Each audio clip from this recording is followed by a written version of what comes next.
and a ridiculous amount of failures. But let's look at the positives, the top 10 list of all-time best Nintendo Entertainment System games, starting with number 10.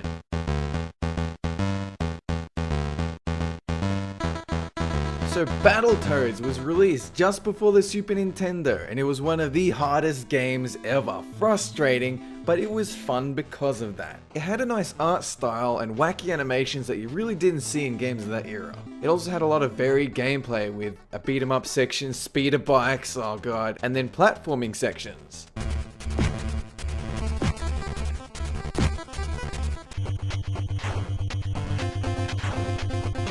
What really shines in the game though is the co-op mode, which is godlike. And because friendly fire is on in this game all the time, it means you can beat up your friend even though it penalizes both of you just for the lols. If you think about Mario titles today, how they allow you to beat up your friends just for no reason, this is why we love Battletoads. It's super satisfying when your fist grows to 5 times its size and you smash someone in the face, or you get ram horns, you bash a goon off the screen and big numbers appear. And that's why it appears on this list. And now moving on to number 9. Now Duck Hunt was simple, and it was immersive, and it was unique. Now every time you hit a duck, you get a victory jingle, and that's basically the whole game. But every time you miss, the dog laughs at you.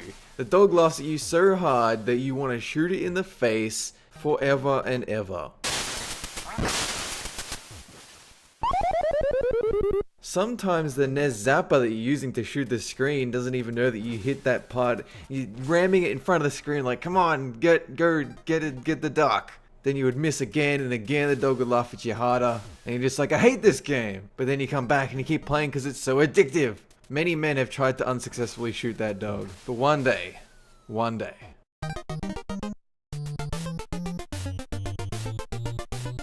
And now let's move on to number 8. The original Final Fantasy that started the entire franchise, it was heavily inspired by Ultima, D&D, and Wizardry, and it was built in the vein of Dragon Quest, but it improved on that game with like map travel, random battle system, multiple character archetypes. It also had a strange time travel story in a type of fantasy adventure, which set the bar for their future stories and future games. Now, originally this RPG was intended to be the final game ever for the company because they were going bankrupt, but it actually turned into a huge hit. Quite possibly because there was really no other competition at the time, since Dragon Quest never caught on in the West.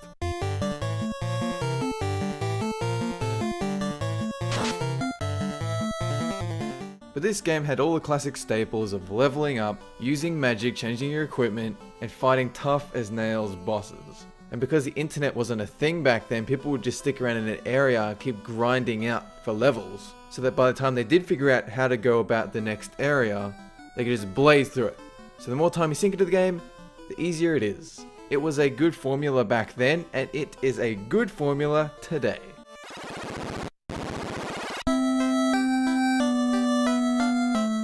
And now let's move on to number 7. So the third Castlevania game built on everything that worked in the first one. But unlike Castlevania 1, in this game you had branching pathways and multiple characters. For instance, just like in the first game with Simon Belmont, in this game, Trevor Belmont uses whips, is basically a traditional platformy type gameplay. But you also have Cypher, which is like elemental magic. You also had Grant, who is more of a Mega Man type character that could wall jump, and it was very sneaky. And finally you had Alucard, who could shapeshift into a bat and shoot fireballs.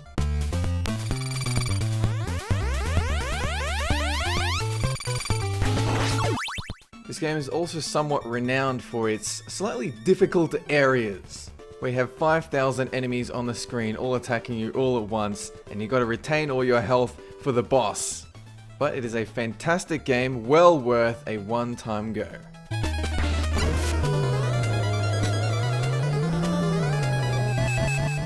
And now we move on to number 6. Mega Man 2, just like Castlevania, it built on and improved everything from the original game. Better bosses, way better music, and better powers. And also a difficulty that a sane man can complete. The formula for this game was the template for all future Mega Man titles.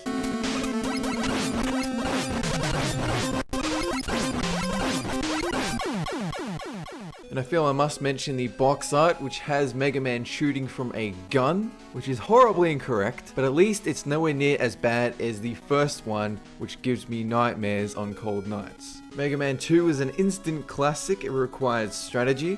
It encouraged you to look for secrets to make the game easier. And who could forget Airman with his little fan built into his costume? No, he's also extremely easy to beat.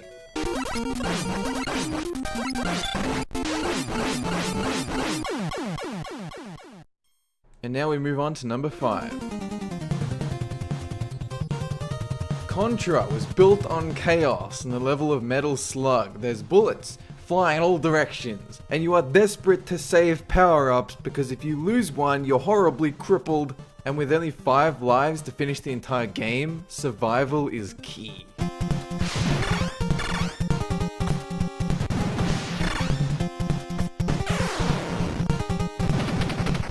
But what really worked about Contra was how you could just fluidly jump all over the stage. You could have multi-directional shooting, thank Christ.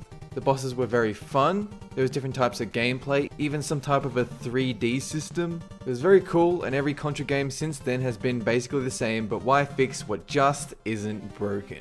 This game is very high on my recommendation list.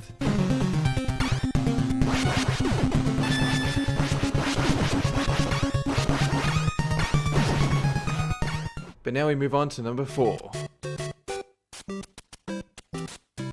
Everyone knows this game. It came packaged with pretty much every NES console ever. It's iconic. And everyone remembers getting killed by their first Goomba, unless you just want to mentally block it out. This game and that franchise made Mario a household name.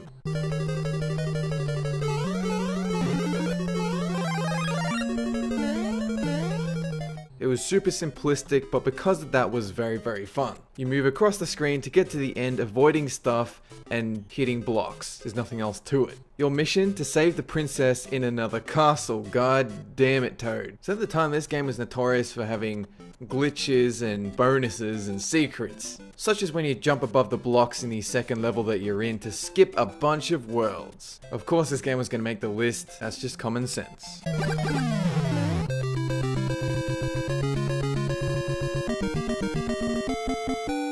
And now we move on to number 3. Metroid was all about exploration and secrets, just like Super Mario Bros. But this one with a very dark, brooding theme inspired by something like Ridley Scott's Alien. It encouraged you to be meticulous about your searches. You could look around for hours and never find a way to progress to the next area. But when you do figure it out, man, it is very, very satisfying.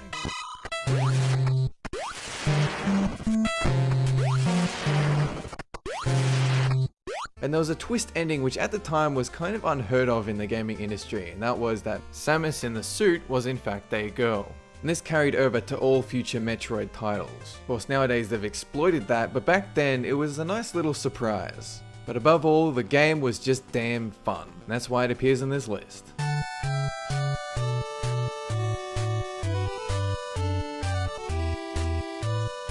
And now moving on to number 2.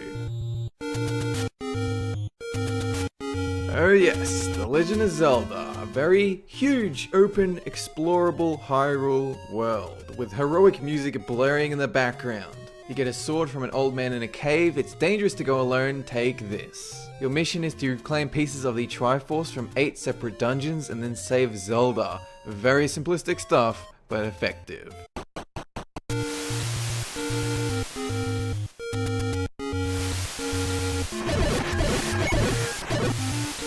So the original creator of this game, Shigeru Miyamoto, he wanted to recapture the feeling of Lost in the Woods when he was a kid and he happened to get lost, and it was the mystery and wonder of exploring the wilderness. But this time in a fantasy setting that anyone can enjoy from the comfort of their home. And considering the technology he had to work with, I think he accomplished that goal and then some.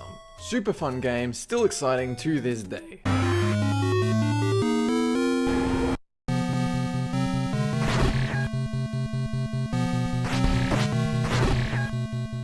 But now let's move on to number 1. Super Mario Bros. 3. It was chock full of secrets. Even to this day, people are still finding little nuggets of joy. And just as in Super Mario Bros. 1, you can skip entire worlds based on your knowledge or skill or experience. So this actually feels like a polished Super Nintendo game, not an original Nintendo, and it is amazing they fit all of this onto one cartridge. Not only do you have an overworld with a map system, but you also have item storage and mini games. The only downside to this entire game is that you can't save, but they enabled that feature in the SNES remake All Stars.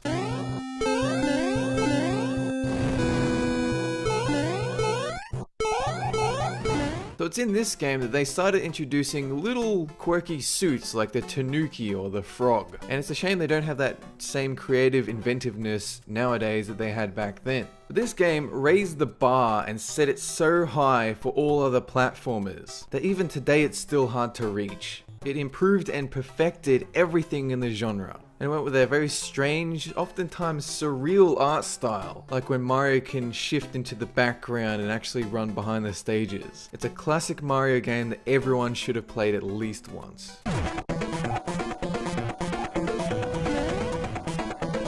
Anyway, that is it for this top 10 list. If you would like to suggest another top 10, visit Reddit linked down below, and have a good one.